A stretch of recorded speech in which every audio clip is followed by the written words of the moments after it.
Universal News TV, votre chaîne d'information la plus crédible. Le gouvernement malien a réagi officiellement aux propos tenus par le président Bazoum lors de sa rencontre avec Emmanuel Macron à Paris.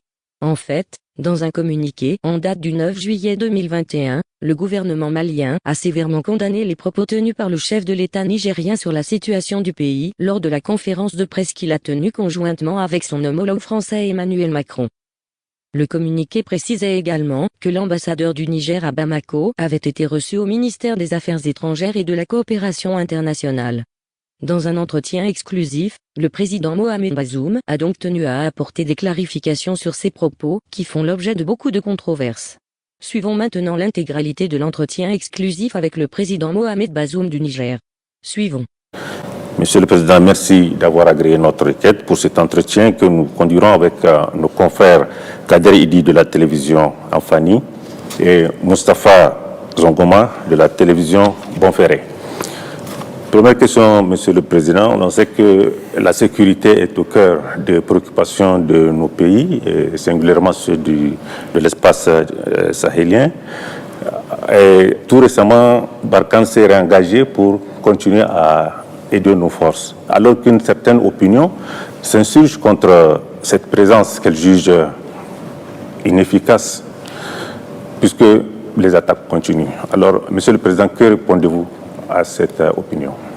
Moi, je suis sûr que si nous étions dans une situation où, par nos propres forces, on était en mesure de faire face efficacement au défi du terrorisme, nous n'aurions pas songé à faire recours à qui que ce soit. Et certainement que personne ne nous aurait proposé ce service. C'est parce que, très objectivement, nous avons compris que notre système de défense est lacunaire en certains de ses aspects, que nous avons eu besoin du concours de partenaires. Et plus précisément, aujourd'hui, nos capacités aériennes sont vraiment faibles, ainsi que nos capacités de renseignement. Ça a besoin d'une technologie qui n'est pas pour le moment à notre portée parce que son coût financier est très élevé. Et pour cette raison, nous avons, au nom de la responsabilité qui est la nôtre, d'assurer de façon optimale la sécurité de nos populations, demandé la contribution de partenaires et l'accepter lorsque elles nous l'ont offerte. Voilà, terre à terre, de quoi il est question. Toujours relativement aux questions sécuritaires, vos propos ont été plus ou moins mal interprétés par un pays voisin, le Mali, pour ne pas le citer. Oui, merci Monsieur le Président. Justement, par rapport à ces propos, on sait que vos propos, comme il vient de le dire, ont été très mal compris ou interprétés. Est-ce qu'il y a une clarification à faire à ce sujet? Je n'ai pas beaucoup de clarification à faire. Je relatais ce qui s'est passé. Je disais qu'il y a eu 2 coups d'État et il y a quand même une coïncidence pour le moins troublante entre les difficultés de l'armée sur le front de la guerre et le coup d'État. Et j'ai établi une relation de cause à effet. Mon idée à moi, c'est que les militaires ont vocation à défendre leur patrie. Au demeurant, si je me le suis permis, je le fais avec la conscience qui est la mienne d'être un grand ami du Mali, parce que le Mali, pour nous, ce n'est pas un autre pays de l'Afrique, ce n'est pas un pays de l'Afrique australe, ni même de l'Afrique centrale ou de l'Afrique de l'Est. C'est notre voisin, ce sont nos frères. Lorsque le Mali a été agressé et qu'il y a eu une tentative de certains de ses citoyens de faire une sécession, j'étais ministre des Affaires étrangères. Je ne pense pas qu'il y ait eu de personnes qui aient été aussi opposées par leur déclaration que le président Issoufou Mahamadou et moi. Lui, président de la République du Niger, moi, ministre des Affaires étrangères du Niger. Il n'y a eu personne qui s'est battu contre cette tentative, avec tout ce que cela comporte comme risque pour nous. Mais nous avons eu le courage de ne pas accepter cela. Nous avons parlé plus fort que quiconque. Qu'on nous dise qui a parlé autant que nous. C'est la preuve de notre attachement au Mali et à son unité.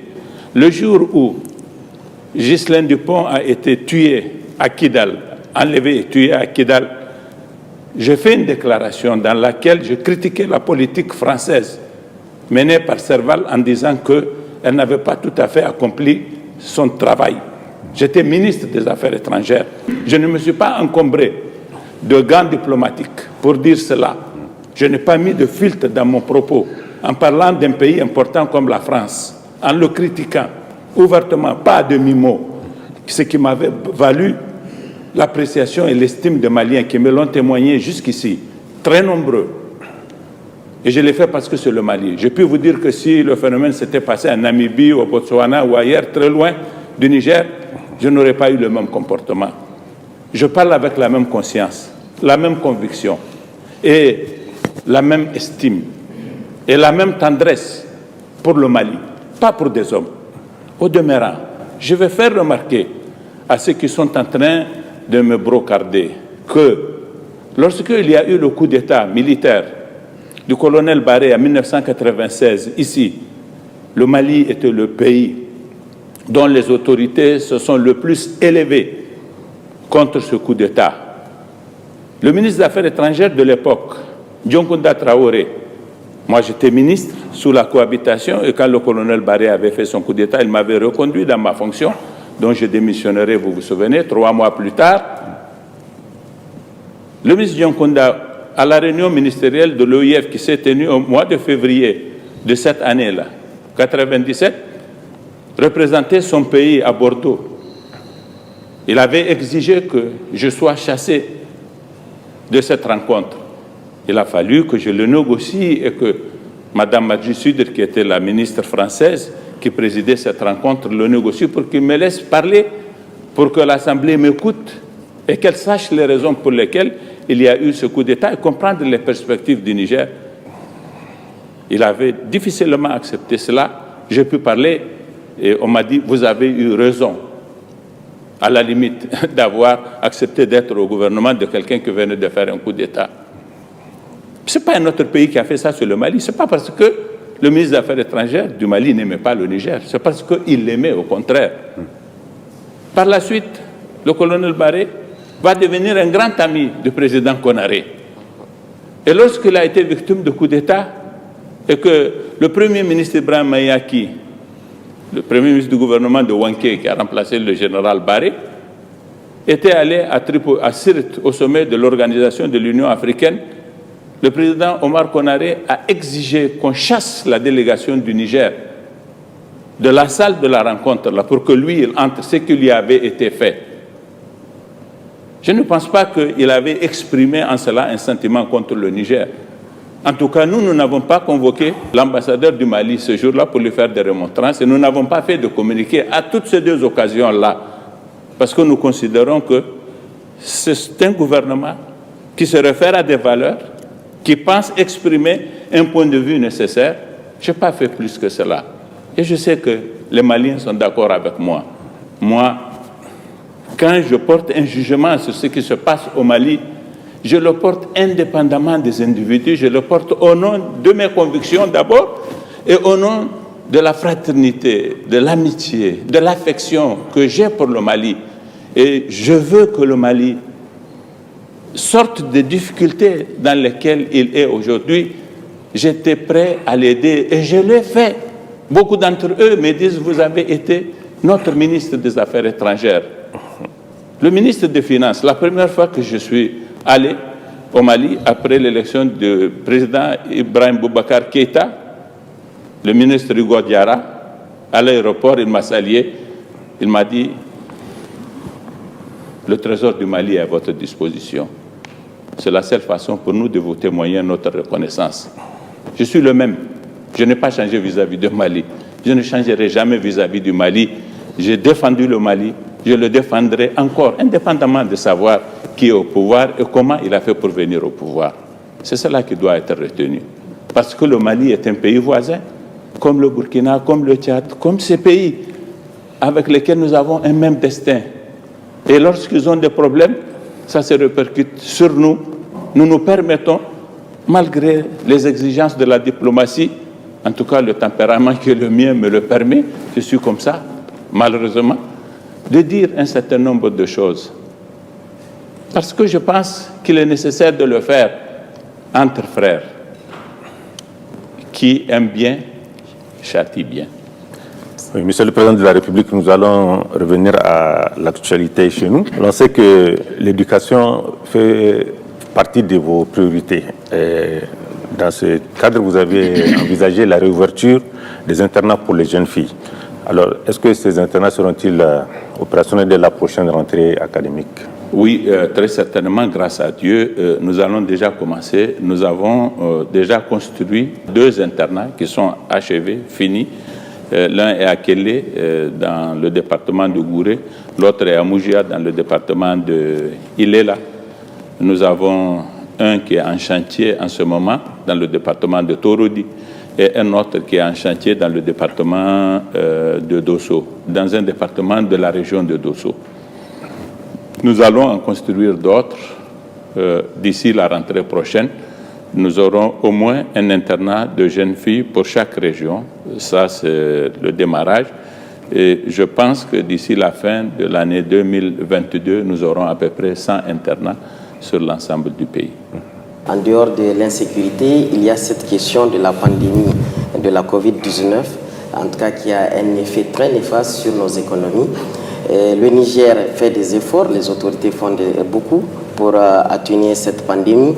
Mais malheureusement, Monsieur le Président, beaucoup de Nigériens sont réticents au vaccin. Quelle attitude à adopter par les autorités surtout?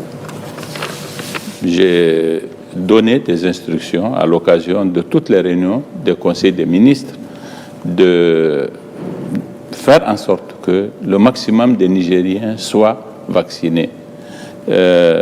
Si les gens sont réfractaires au vaccin, c'est parce que principalement cette maladie n'a pas prévalu de façon que, du fait du nombre de personnes en proie à la morbidité ou du nombre de personnes mortes suite à cette maladie, ces personnes comprennent que c'est une maladie dangereuse contre laquelle il faut se prémunir.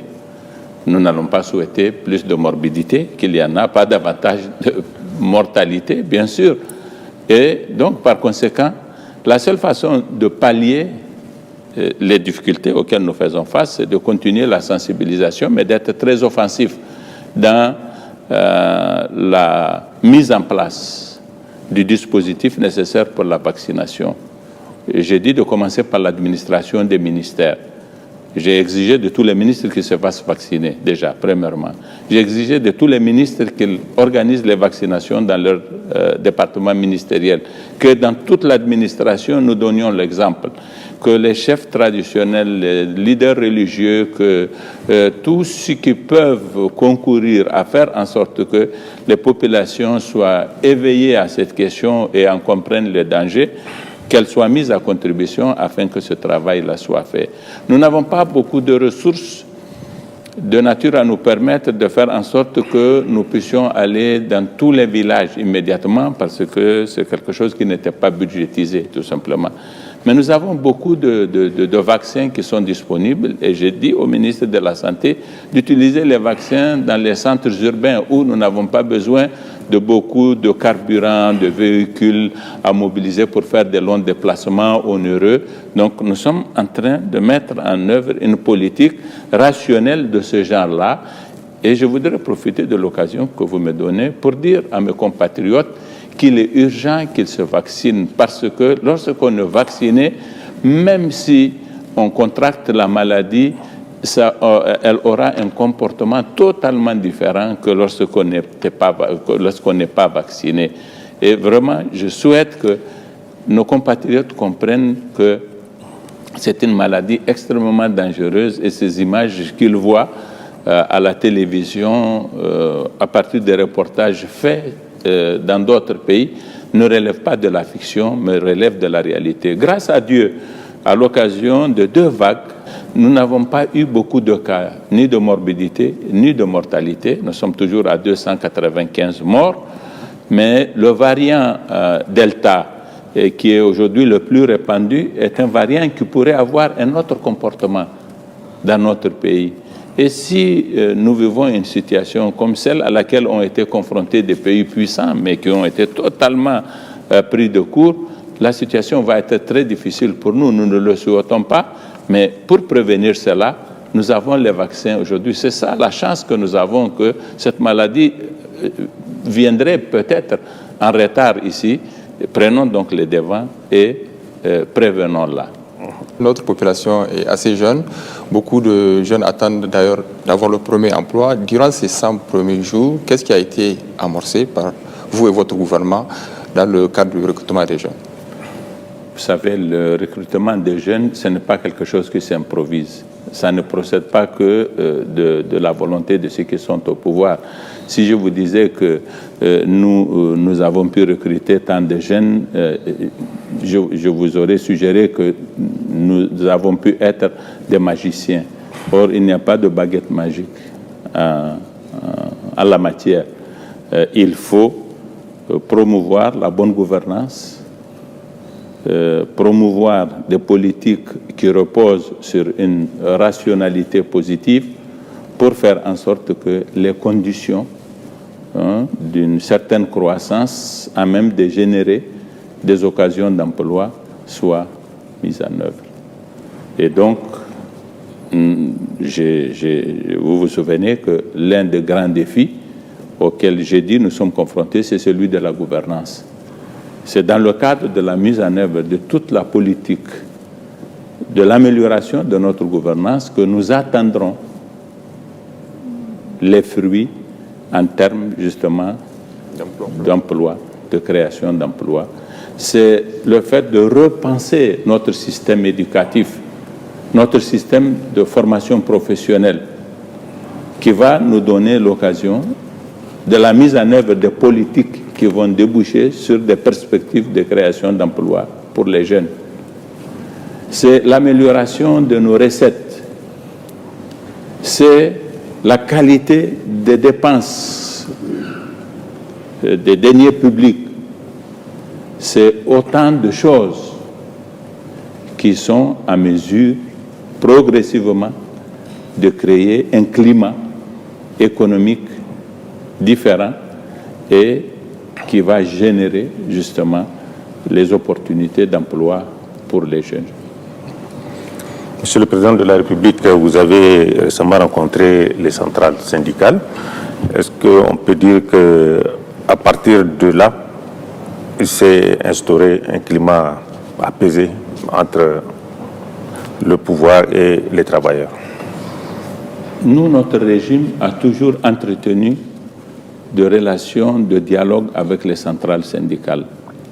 Parce que n'oubliez pas que lorsque, en 2009, nous avons démarché les centrales syndicales pour leur demander d'être à nos côtés dans le combat que nous menions pour la restauration de la démocratie, elles étaient venues avec nous et nous avons créé même un cadre de lutte commun.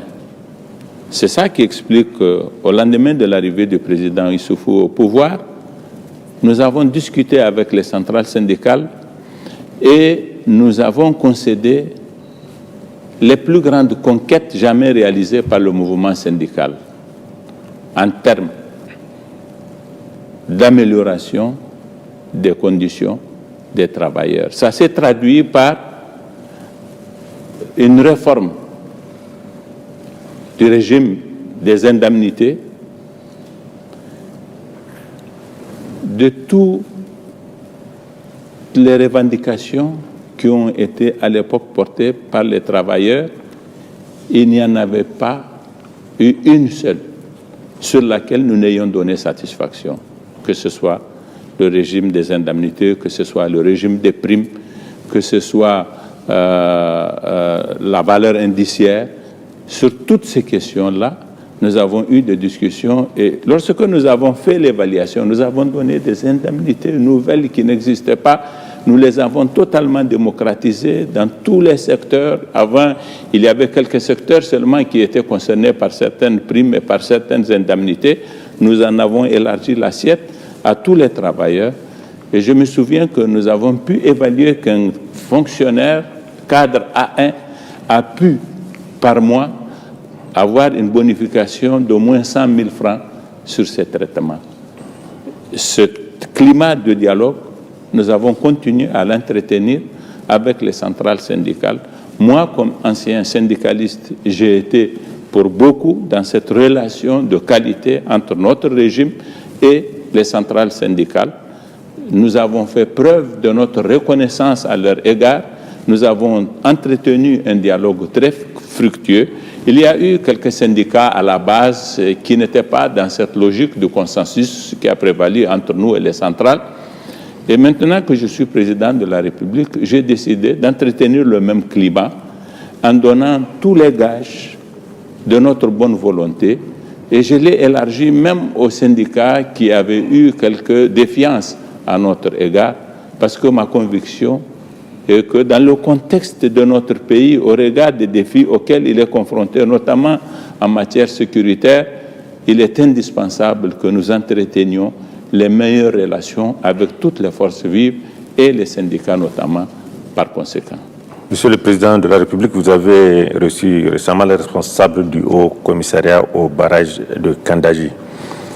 Monsieur le Président, on est tenté de dire encore une rencontre sur ce barrage qui prend des allures d'un mirage. Est-ce que concrètement, vous pouvez avancer, pas un délai, mais quand est-ce que ce barrage pourra-t-il être concrétisé? Mais non, l'ouvrage, il est en chantier. L'ouvrage de génie civil, il est en construction.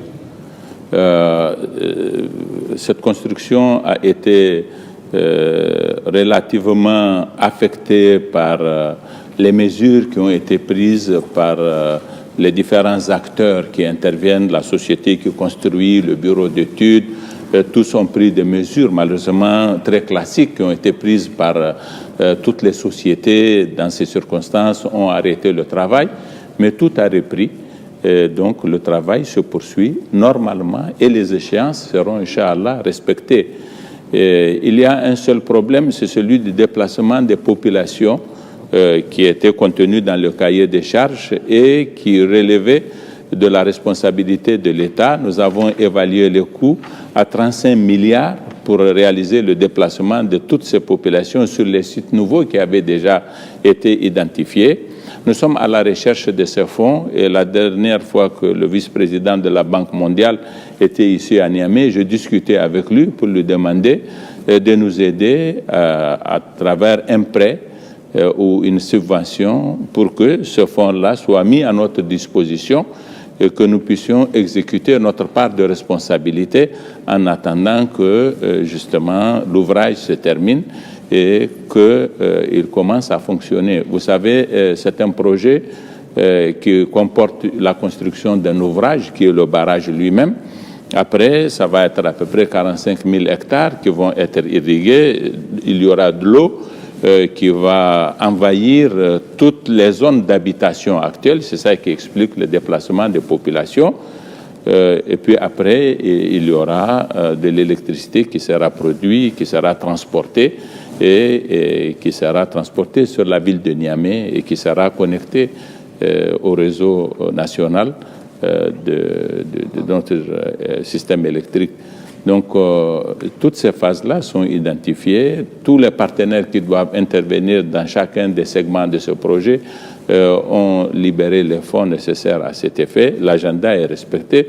Donc, si tout va bien, parce que c'est une zone qui est très affectée malheureusement par l'insécurité, mais nous avons pris des mesures draconiennes pour assurer la sécurité. Jusqu'ici, vous n'avez jamais rien entendu sur le site de la construction de cet ouvrage-là. Nous allons continuer cet effort et si tout va bien, ainsi que nous l'espérons, nous serons dans les délais tels qu'ils ont été redéfinis après toutes les difficultés auxquelles ce projet avait été confronté par le passé. Et donc vers l'année 2025, nous serons en possession de notre barrage, plaise à Dieu. Ces 100 premiers jours, on a vu que vous avez posé des actes assez concrets dans le cadre de la lutte contre la corruption, de l'assainissement des finances publiques.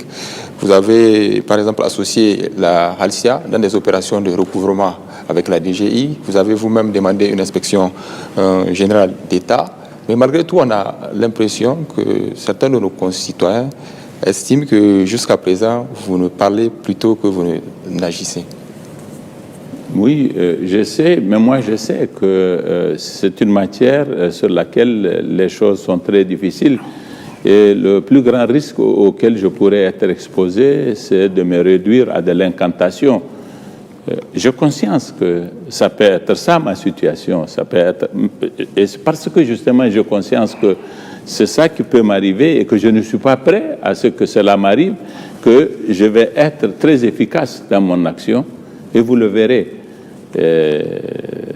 Je prendrai des mesures, on en verra le résultat. Donc voilà, je sais que c'est un combat qui est extrêmement difficile. En 100 jours, là également, je n'ai pas de baguette magique pour que j'ai tous les résultats auxquels les Nigériens aspirent, mais ma volonté est très farouche et je vais créer les instruments au moyen desquels je vais être efficace et j'aurai plus de résultats que j'en ai eu jusqu'à présent, même si je suis convaincu que si on veut être honnête, on peut, sur ces 100 jours, déjà voir quelques signaux à partir desquels on peut faire un petit pari. Est-ce que vous avez déjà reçu le rapport? Non, je n'ai pas. On a le rapport de la Cour des comptes, on a le rapport, j'ai beaucoup de rapports de l'inspection générale d'État. J'ai envoyé une inspection au Trésor relativement aux fonds qui ont été sortis par un agent du service de transport de la présidence de la République. J'ai reçu les conclusions de cette inspection. Il s'avère qu'il a détourné une somme de 8 milliards de francs CFA. J'ai remis le dossier au ministre de la Justice en l'instruisant de saisir le procureur pour qu'un juge soit nommé et que la justice fasse son travail sans aucune forme d'entrave, Inch'Allah. Oui, vous venez de dire vous n'avez pas de baguette magique, mais en 100 jours, Monsieur le Président, vous avez imprimé un nouveau style de gouvernance, toutefois apprécié, il faut le dire, par beaucoup de Nigériens. Vous avez passé 3 nuits au front avec les militaires au niveau de la région de Difa. Vous avez diminué la taille du gouvernement. Vous avez allégé quand même le dispositif de sécurité lors de vos déplacements.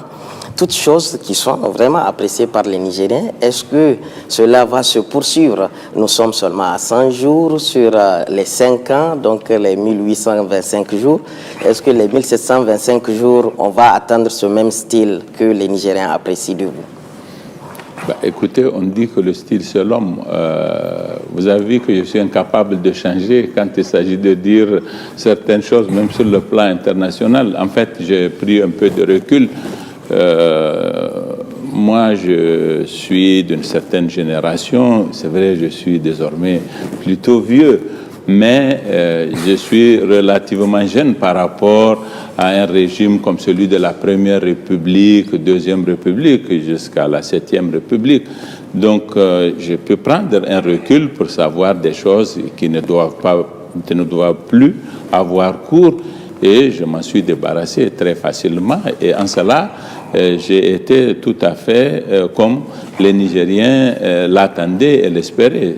Donc, c'est tant mieux pour moi. Ça a été, me semble-t-il, assez bénéfique, ce dont je me réjouis. Donc, pourquoi vous voulez que je change? N'oubliez pas que moi, j'ai été ministre pendant 10 ans.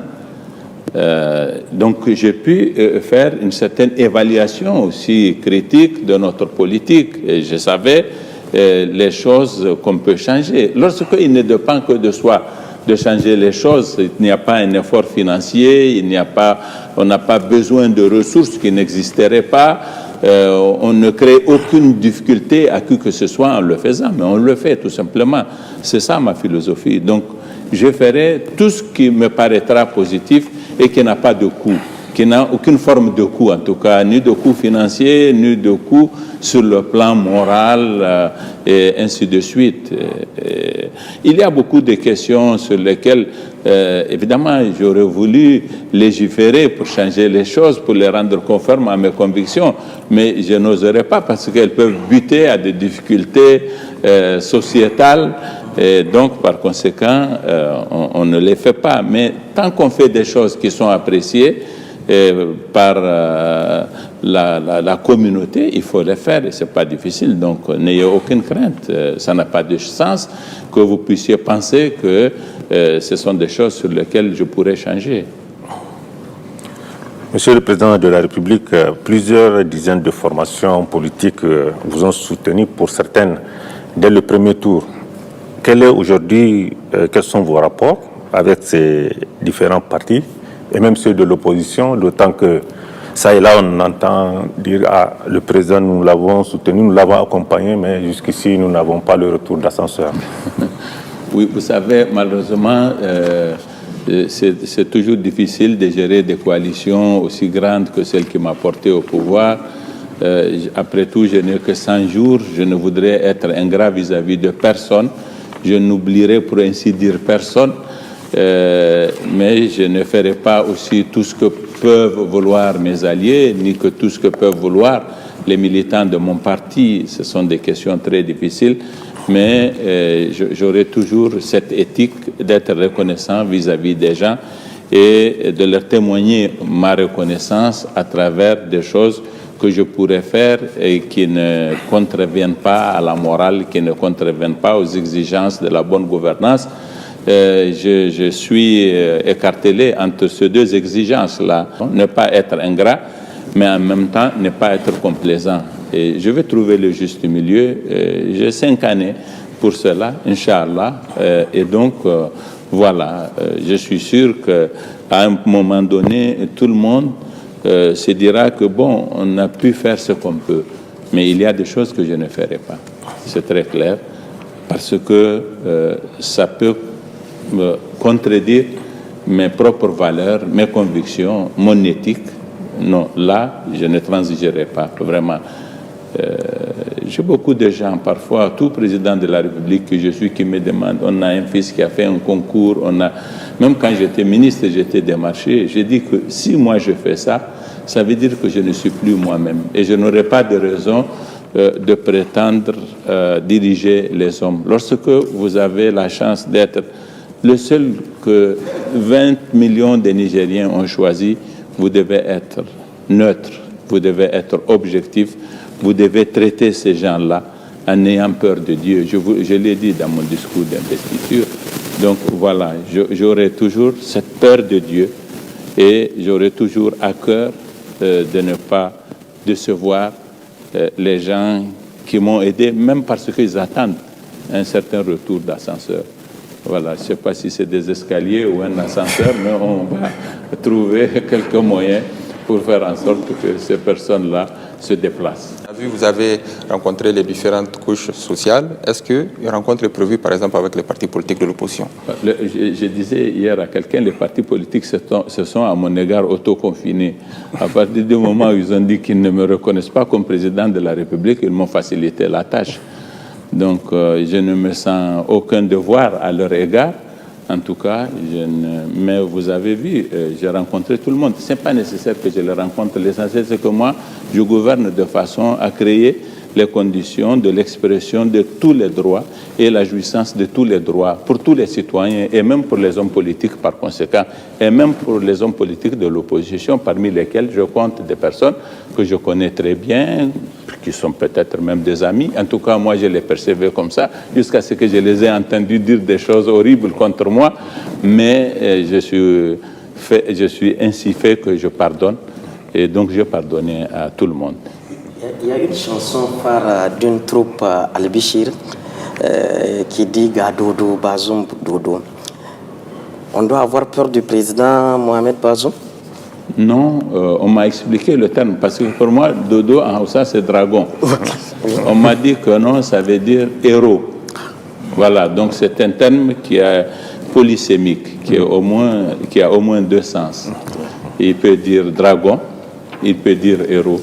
Et Badoche Naroua, qui est le compositeur de l'équipe de la troupe Al-Bichir, m'a expliqué qu'il est mis ici dans son acception qui veut dire héros plutôt que dragon. Excellence, Monsieur le Président de la République, on l'a vu, le président Issoufou Mahamadou a passé 10 ans à la tête du pays. Vous êtes à vos 100e jour et déjà, on commence à faire des comparaisons. Selon vous, est-ce que ces comparaisons sied ou pas? On ne peut pas faire de comparaisons, en tout cas au sens où certains entreprennent de les faire. Ça n'a pas de sens.